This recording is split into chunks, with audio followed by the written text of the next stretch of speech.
Hello students, कैसे हैं आप लोग। उम्मीद करता हूँ अच्छे होंगे। आपके अपने जितेंद्र सर यानी जेके सर लेकर आए हैं फोटो इलेक्ट्रिक इफेक्ट का नेक्स्ट वीडियो लेक्चर। तो जल्दी से इस वीडियो को लाइक कर दीजिए।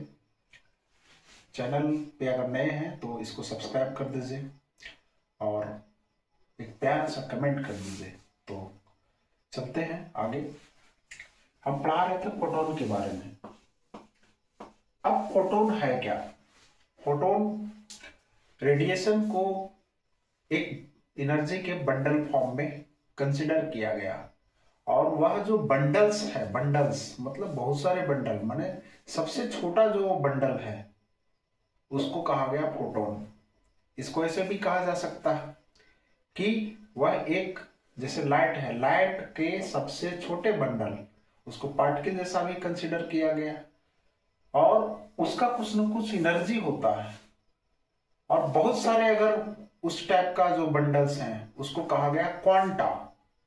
और क्वांटा का ही सबसे जो छोटा है फॉर्म, सिंगुलर जिसको कह सकते हैं, वो है क्वांटम। क्वांटम मतलब सिंगल, एक। तो क्वांटम एक शब्द है, क्वांटम। तो एनर्जी का जो बंडल है उसका जो क्वांटम है, मतलब सबसे छोटा बंडल, वह है फोटोन। तो किसी भी रेडिएशन के सबसे छोटे क्वांटम, क्वांटम मतलब सबसे छोटा हो गया, तो एनर्जी के जो ये है बंडल, उसका जो सबसे छोटा फॉर्म है वो है फोटोन। और फोटॉन्स का जो समूह है, ग्रुप्स है, उसको कहा गया क्वांटा। ये हो गया सिंगुलर वर्ड, ये हो गया प्लूरल वर्ड, है ना। अब किसी भी रेडिएशन में एनर्जी होती है, तो एनर्जी जो है किसी भी रेडिएशन का, वह डायरेक्टली प्रोपोर्शनल टू होता है फ्रीक्वेंसी के। फ्रीक्वेंसी से यहाँ एफ से डिनोट कर रहे हैं हम, कहीं कहीं न्यू से भी डिनोट किया जाता है। तो यहाँ पे कुछ भी कर सकते हैं, चलिए एफ से ही हम डिनोट करते हैं।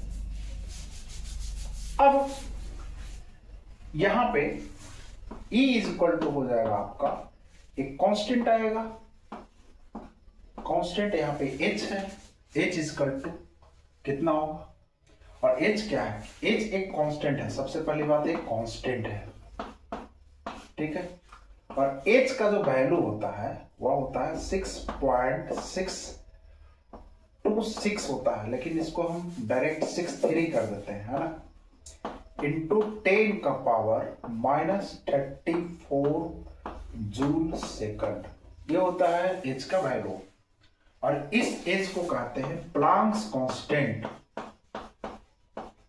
प्लांक्स कांस्टेंट, ठीक है। अब यहां पे प्लांक्स जी आ गए और क्वांटम तो है ही, ये किसका एनर्जी है, तो क्वांटम का, किसी रेडिएशन के क्वांटम का। मतलब इस जो रिलेशन है, ये जो रिलेशन है वह फोटोन के बारे में कहा जा रहा है। मतलब क्वांटम, किसी भी रेडिएशन के क्वांटम मतलब फोटोन, फोटोन का एनर्जी इतना होता है, किसी भी रेडिएशन के क्वांटम का एनर्जी इतना होता है। अब इस थ्योरी को ही कहा गया क्वांटम थ्योरी, और किसने दिया है, प्लांक्स ने, तो इसलिए इसको कहा गया Planck's quantum theory, Planck's quantum theory. क्या है भाई, तो energy of any radiation, energy of any radiation is in form of packet, simple सी बात है। चलिए अब इसको लिखा देते हैं।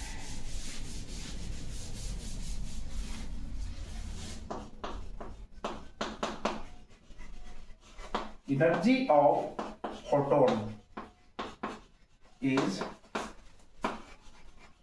directly proportional to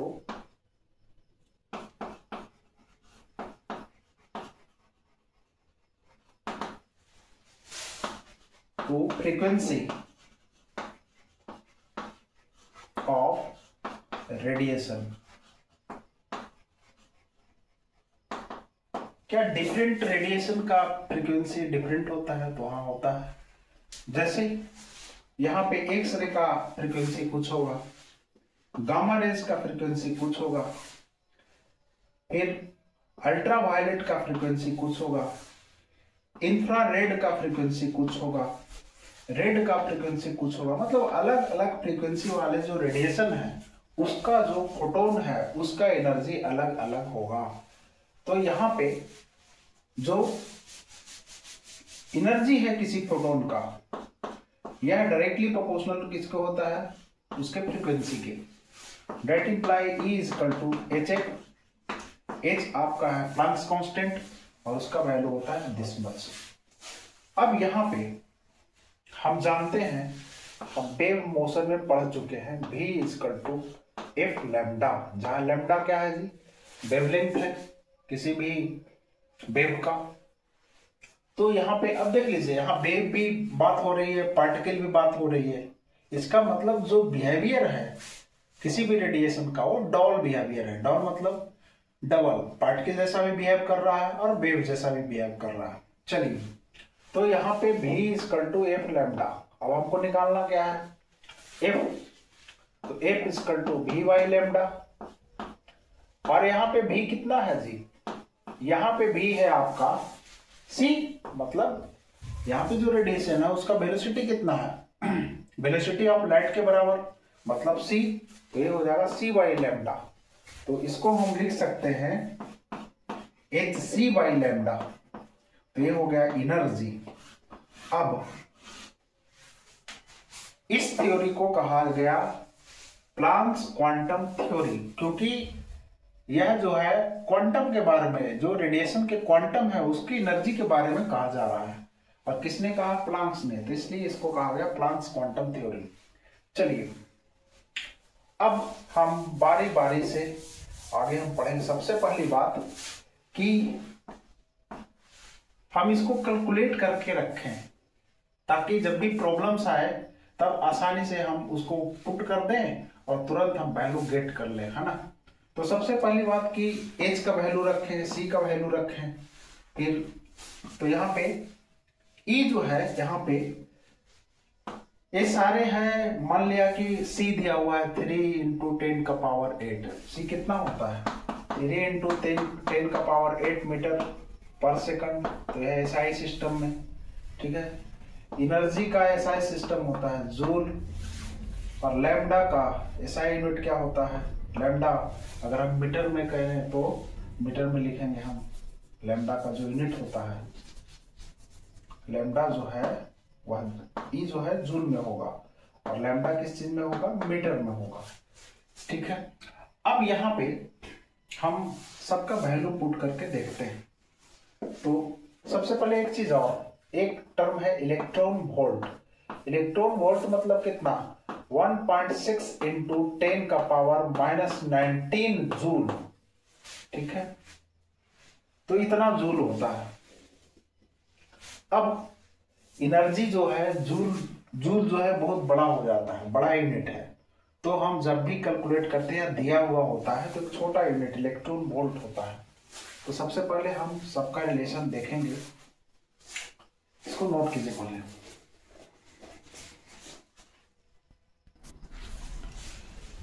तो यहाँ पे फोटोन का एनर्जी है hc बाई लैम्डा। h का वैल्यू इतना, c का वैल्यू इतना, और लैम्डा को यूं ही रहने देते हैं। अच्छा, इतना जूल आएगा, एनर्जी जूल में आएगी। अब इसको हम अगर इलेक्ट्रॉन वोल्ट में बदलना है तो हमको पता है 1 electron volt is equal to how much? 1.6 into 10 का पावर -19 जूल, ठीक है जी।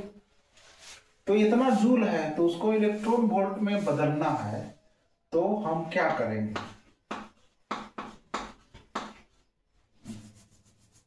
10 का पावर -34 इंटू 3 इंटू 10 का पावर 8 डिवाइडेड बाई लैम्डा, और उसको डिवाइड करेंगे हम, इस टर्म को डिवाइड करेंगे इससे 1.6 इंटू 10 का पावर -19 जूल, ठीक है।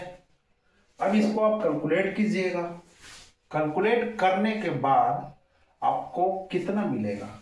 तो आपको मिलेगा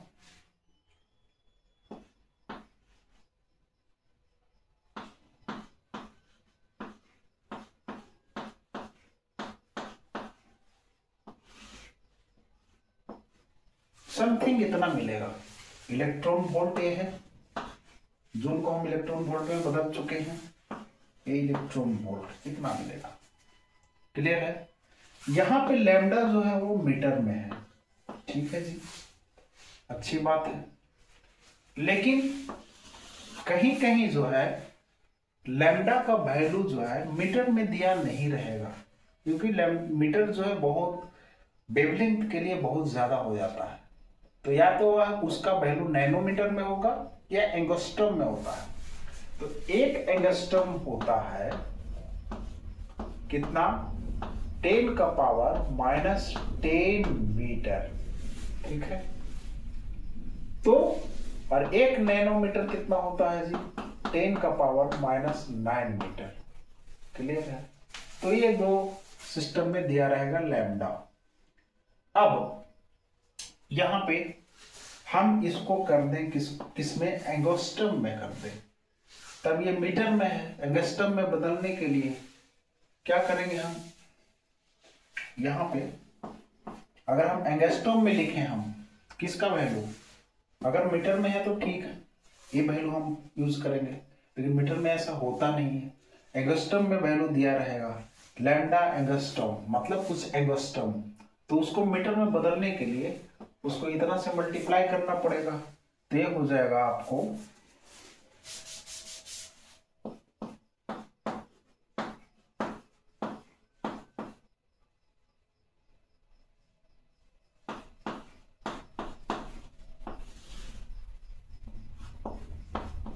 लैम्डा इंटू 10 का पावर -10। ये हो गया लैम्डा जो है वो मीटर में अब नहीं रहा, ये हो गया आपका एंगस्ट्रम में, ये एंगस्ट्रम में हो गया। ठीक है। अब ये दोनों कैंसिल हो गया, तो यह जो वैल्यू आया आपको वह आया,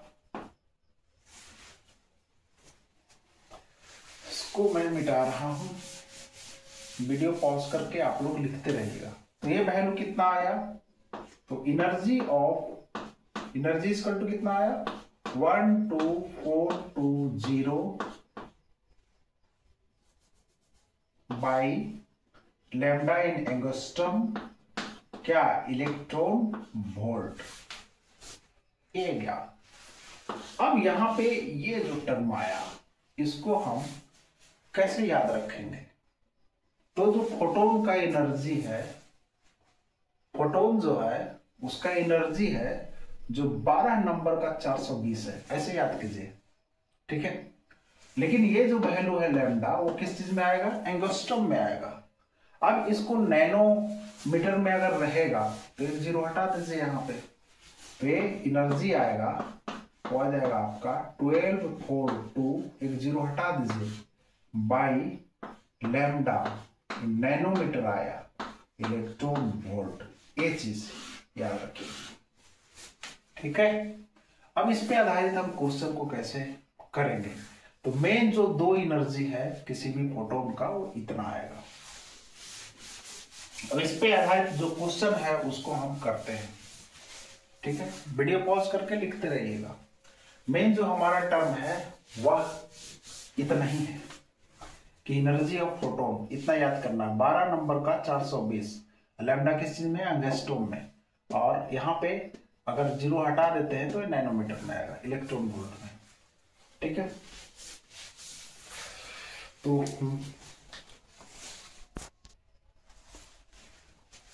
एक सवाल है, अगर एनर्जी दिया हुआ है कितना? 10 इलेक्ट्रॉन वोल्ट फोटोन का, तब उसका वेवलेंथ कितना हो जाएगा? तो इसमें सिंपल सी बात है, इसको पुट कर लीजिए। अगर ये हमको पता नहीं होता तब बड़ा डिफिकल्ट सवाल था, कैलकुलेट करो और बार बार कैलकुलेट करना एक ही चीज के लिए बड़ा डिफिकल्ट हो जाता है। तो यहाँ पे जाहिर सी बात है जो लैम्डा होगा वह 12 नंबर का 420 बाई ई होगा। ई किस चीज में? इलेक्ट्रॉन वोल्ट में। और लैम्डा किस चीज में आएगा? एंगस्ट्रॉम में आएगा। अब अब ये जो है इलेक्ट्रॉन वोल्ट में दिया हुआ है, तो 10 से डिवाइड कर दीजिए, तो ये 1010 गया, तो 1242 है ना, इतना एंगस्ट्रॉम आ गया लैम्डा का वैल्यू। कितना आसान हो गया, बहुत आसान हो गया है। चलिए नेक्स्ट क्वेश्चन की ओर बढ़ते हैं। अब यहाँ पे find out the energy of photon of wavelength this, तो यहाँ ई निकालना है, लैम्डा दिया हुआ है और ये एंगस्ट्रॉम में है। तो सिंपल सी बात है कि आपका जो एनर्जी होगा ई कितने के बराबर होगा, 12420 बाई 5500। अगर ये हमको पता नहीं होता तो ये कैलकुलेशन करना पड़ता।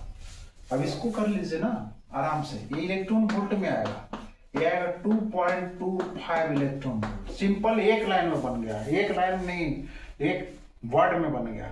चलिए तो नेक्स्ट क्वेश्चन की ओर हम बढ़ते हैं।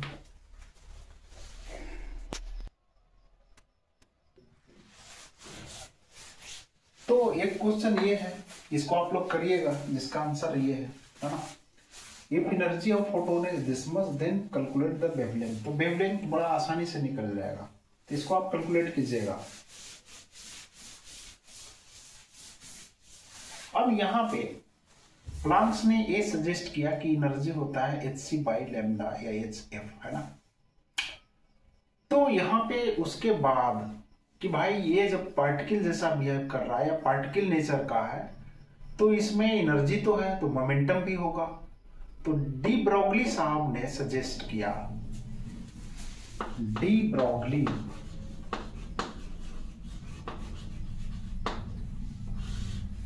कॉन्सेप्ट, एनर्जी है इसमें, फोटोन में एनर्जी है, और एनर्जी कितने के बराबर है, एनर्जी है आपका hc बाई लैम्डा, इतने के बराबर है। और एनर्जी को अगर देखा जाए, अगर मास उसको कंसीडर किया जाए, और उसमें तो वेलोसिटी है ही, मासिव पार्टिकल जैसा बिहेव कर रहा है ये, उसको पार्टिकल हम मान रहे हैं फोटोन को, तो मासिव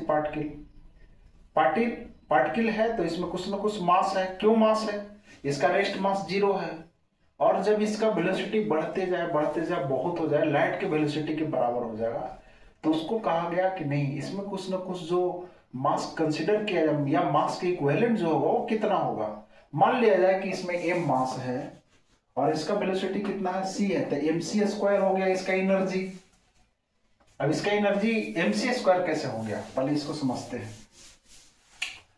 जैसे जब भी फोटोन कोलाइड होता है, कहां कोलाइड होता है, तो किसी सरफेस पे, तो वह डिस्ट्रॉय होकर के वह अपनी पूरी एनर्जी उस सरफेस को देता है, या जहां वो कोलाइड होता है उसको ट्रांसफर करता है। तो जब कोलाइड होता है क्या फोटोन, तब वह अपनी पूरी एनर्जी वह क्या करता है, कितने के बराबर होता है, वो mc² के बराबर। ये जो आइंस्टीन का जो इक्वेशन है E = mc², उसके बराबर ये होगा। अब यहाँ पे यह एनर्जी जो उसका पूरी तरह से डिस्ट्रॉय किया जाए, तब वो एनर्जी मिलेगा कितना, hc बाई लैम्डा, जो फोटोन का एनर्जी है। तो जब किसी पार्टिकल को पूरी तरह से डिस्ट्रॉय किया जाता है, तब उसका एनर्जी होता है mc², ठीक है। और फोटोन अगर मान लिया जाए पूरा एनर्जी अपना दे देता है, तब उसका एनर्जी कितना होता है, hc बाई लैम्डा। ये दोनों इक्वल हो जाएगा। ये किसने सजेस्ट किया, डी ब्रॉगली ने। अब यहाँ पे c और c cancel, that imply mc = h by lambda. अब मास इनटू वेलोसिटी, c क्या है, वेलोसिटी ऑफ लाइट है, और ये कितने के बराबर हो जाएगा, तो आपको मोमेंटम के बराबर हो जाएगा।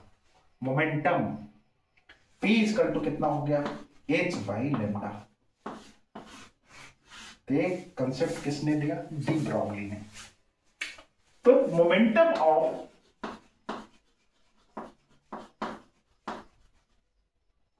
फोटोन कितना हो गया, h बाई लैम्डा। अब इसका इक्विवेलेंट मास, अगर हम पार्टिकल जैसा बिहेव कर रहा है, तो इसका इक्विवेलेंट मास कितना होगा। तो इस इक्वेशन से देख लीजिए, m = हो गया आपका H/c लैम्डा, ये दिस मच। तो इक्विवेलेंट मास जो है प्रोटॉन का वह इतना है। इसको आप कैलकुलेट कर सकते हैं किसी पार्टिकुलर वेवलेंथ के लिए, ठीक है। और मोमेंटम जो है, मोमेंटम कितना हो गया, h/λ। अब h का वैल्यू 6.63 जो ये है प्लस कांस्टेंट। तो ये रहा आपका डी ब्रॉगली कॉन्सेप्ट। इसके बाद ये डी ब्रॉगली साहब उस समय बहुत छोटे साइंटिस्ट थे। इस चीज को इन्होंने दिखाया आइंस्टाइन को, बोला कि ये तो पार्टिकल जैसा, अगर ये तो ये आइंस्टाइन ने भी बोला कि अरे भाई ये तो बड़ा बढ़िया चीज है। अब इसको ये मास जैसा कंसिडर किया जा रहा है, ये पार्टिकल जैसा बिहेव हो रहा है, तो इसको जनरलाइज कर दो। क्या जनरलाइज कर दो भाई,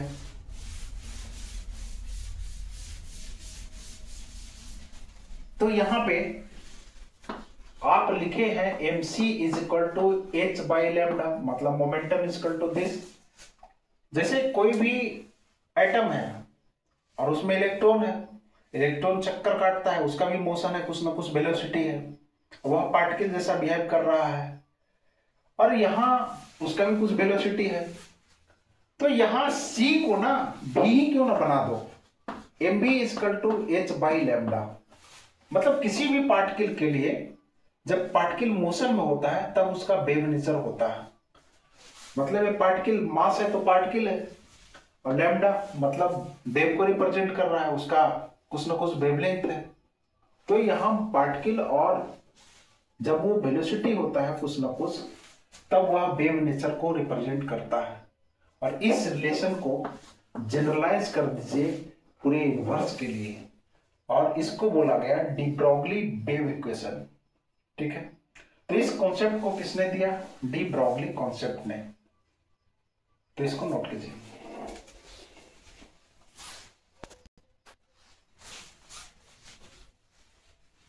मैं पहले ही सबसे पहले हम बता चुके हैं कि एटम जो है उसके न्यूक्लियस में पॉजिटिव चार्ज होता है, उसके चारों ओर इलेक्ट्रॉन क्या होता है, चक्कर काटते रहता है डिफरेंट एनर्जी लेवल में। अब ये रहा आपका बैलेंस इलेक्ट्रॉन, ठीक है। तो इस इलेक्ट्रॉन का जो एनर्जी है वो सबसे ज्यादा है कंपैरेटिवली, मतलब ये आउटर मोस्ट इलेक्ट्रॉन का जो एनर्जी है वह सबसे ज्यादा होता है, और ये आउटर मोस्ट ऑर्बिट में इलेक्ट्रॉन है, सबसे ज्यादा एनर्जी वाले हैं। मान लिया जाए कि बाहर से इसको कुछ एनर्जी दिया जाए, तब क्या होगा, तब ये अपना एनर्जी लेवल और थोड़ा बढ़ाएगा, और एनर्जी लेवल बढ़ाने के कारण यह जो है अट्रैक्शन फोर्स न्यूक्लियस और इलेक्ट्रॉन के बीच में जो अट्रैक्शन फोर्स है वो कमजोर पड़ते जाएगा। एक समय ऐसा आएगा कि यह इलेक्ट्रॉन एनर्जी पा करके यह एटम से डिटैच हो जाएगा, यह हम बता चुके हैं। तो मान लिया जाए कि कोई मेटल सरफेस है, मेटल सरफेस में मान लिया कोई मेटल सरफेस है और इस पे कोई रेडिएशन स्ट्राइक करता है, कोई भी रेडिएशन, जैसे लाइट है, तो लाइट अगर स्ट्राइक करता है, विजिबल लाइट भी हो सकता है, इंफ्रारेड भी हो सकता है, अल्ट्रावायलेट भी हो सकता है, कुछ भी हो सकता है, तो स्ट्राइक करेगा, तब इसके इलेक्ट्रॉन उस, और ये स्ट्राइक कर रहा है रेडिएशन, तो उसमें जो फोटोन है, फोटोन के पास एनर्जी होती है, वह उससे स्ट्राइक किया, और प्रोटॉन जो है वह अपनी पूरी एनर्जी इलेक्ट्रॉन को प्रोवाइड कर देता है। डिस्ट्रॉय होने के बाद जो इलेक्ट्रॉन को जो एनर्जी मिलती है hc/λ, प्रोटॉन सबसे पहले कोलाइड किया मेटल सरफेस से, और वह प्रोटॉन जो है पूरी एनर्जी इलेक्ट्रॉन को दे दिया। इसमें बहुत सारे एटम है, इलेक्ट्रॉन्स हैं। उसके बाद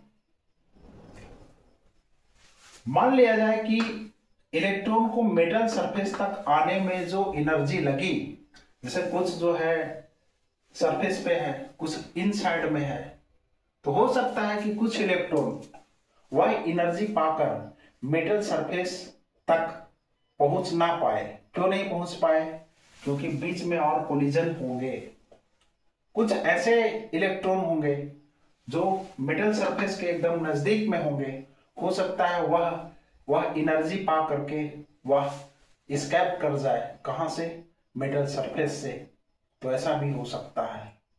तो इस प्रकार से अगर मेटल सरफेस तक आने में, मतलब सबसे पहले एटम से निकलना और मेटल सरफेस तक आना, वहां तक जो एनर्जी है उसको कहा गया वर्क फंक्शन। क्या कहा गया? Work function. तो वर्क फंक्शन है क्या?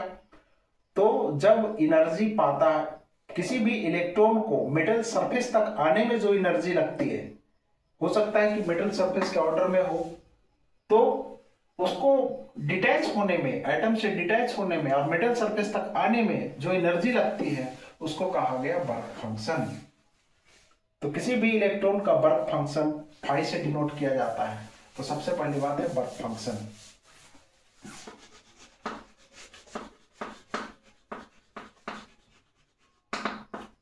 The energy required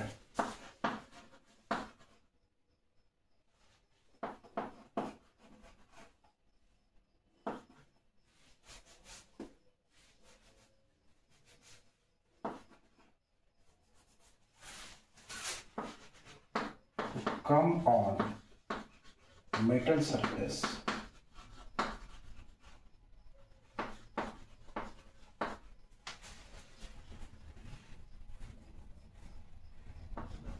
by an electron is called work function।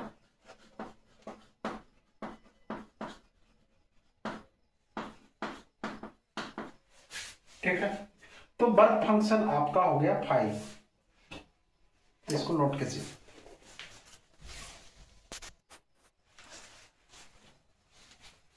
तो ये वर्क फंक्शन क्या? The minimum energy required by an electron to escape from the metal surface. मतलब इलेक्ट्रॉन को कितना मिनिमम एनर्जी चाहिए? जैसे फोटॉन्स टकराता है तो उसको एनर्जी देता है, तो कितना मिनिमम एनर्जी चाहिए मेटल सरफेस से एस्केप करने के लिए? मतलब सबसे पहले वो एटम से डिटैच होगा, उसके लिए एनर्जी चाहिए, उसके बाद मेटल सरफेस को छोड़ेगा तो वहां भी एनर्जी कुछ, तो टोटल जो एनर्जी है मेटल सरफेस से एस्केप करने के लिए, उस एनर्जी को हम कहते हैं वर्क फंक्शन। समझ में आई बात? अब मान लिया जाए कि ई एनर्जी जो है, ई एनर्जी है किसके पास? फोटोन के पास। वह कितना है? hc/λ। ठीक है, अब ई एनर्जी इतना दिया, किसको दिया? इलेक्ट्रॉन को। फोटोन ने इलेक्ट्रॉन को इतना एनर्जी दिया, इसमें से कुछ एनर्जी जो है मेटल सरफेस तक आने में या मेटल सरफेस से एस्केप होने में, मतलब वर्क फंक्शन के बराबर लगेगा। तो रेस्ट एनर्जी कितना बचा? ई एनर्जी है, इलेक्ट्रॉन ने पाया, उसके बाद वर्क फंक्शन इतना वह बाहर निकलने में खर्च कर दिया, तो रेस्ट कितना बचा है? इतना, E-5। तो ये रेस्ट एनर्जी जो बचा, वह एनर्जी कहां गया? तो वह इलेक्ट्रॉन के काइनेटिक एनर्जी के रूप में बाहर आएगा। तो ये kinetic energy, maximum kinetic energy जो होगा किसका? इलेक्ट्रॉन का, वह इतना होगा। और यह मैक्सिमम काइनेटिक एनर्जी कितना हो जाएगा? के मैक्स कितना हो जाएगा आपको? E है आपका hc/λ minus 5 this much. Clear है? तो यहां पे जब इलेक्ट्रॉन को हम, फोटोन जब कोलाइड होता है उससे, तो वह पूरी एनर्जी अपना दे देता है। कितना देता है? hc/λ। उसके बाद जो एनर्जी बचती है वर्क फंक्शन के अलावे, वह क्या होता है? उससे बाहर काइनेटिक एनर्जी के रूप में इलेक्ट्रॉन जो है एस्केप करना शुरू कर देता है। तो किसी सरफेस से इलेक्ट्रॉन का इजेक्शन या इमिशन ही इलेक्ट्रॉन इमिशन कहलाता है। और जब किसी सरफेस से इलेक्ट्रॉन्स लगातार इमिट होते हैं या एस्केप करते हैं, तो इस फेनोमेना को फोटो इलेक्ट्रिक इफेक्ट कहा जाता है।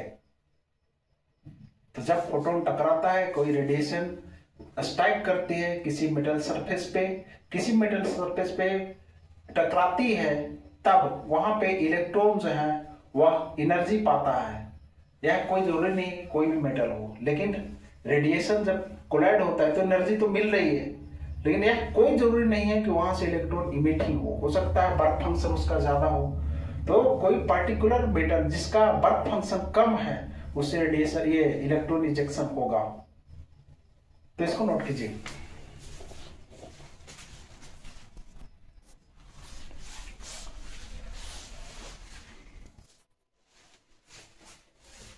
तो बच्चों इलेक्ट्रॉन इमिशन है क्या? तो मेटल सरफेस से इलेक्ट्रॉन का इजेक्शन, जब कोई रेडिएशन मेटल सरफेस पे, वो मेटल सरफेस जिसका वर्क फंक्शन कम होता है, स्टैक करता है, तब वहां से इलेक्ट्रॉन का क्या होता है, इजेक्शन होता है, उसमें से इलेक्ट्रॉन निकलना शुरू हो जाता है, बताया मैंने। तो ये जो फिनोमेना है इलेक्ट्रॉन इमिशन जो है वही मतलब इलेक्ट्रॉनों का इजेक्शन जो है वह इलेक्ट्रॉन इमिशन कहलाता है। और यह जो फिनोमेना है इलेक्ट्रॉन इमिशन का, उसको हम कहते हैं फोटो इलेक्ट्रिक इफेक्ट। तो if any radiation stack on metal surface, अब मेटल सरफेस कैसा होना चाहिए, उसका वर्क फंक्शन कम होना चाहिए, लो होना चाहिए, तभी तो इलेक्ट्रॉन को इजेक्ट करेगा वो। देन इमिशन ऑफ इलेक्ट्रॉन अकर, तो यहाँ पे इलेक्ट्रॉन निकलना शुरू हो जाता है। अब this phenomena is called photo electric effect. तो इस वीडियो को लाइक कीजिए, शेयर कीजिए, और अगर नए हैं तो चैनल को सब्सक्राइब कर दीजिए। तो बने रहे जेके सर के साथ एक ब्रेक के बाद भी। Thank you.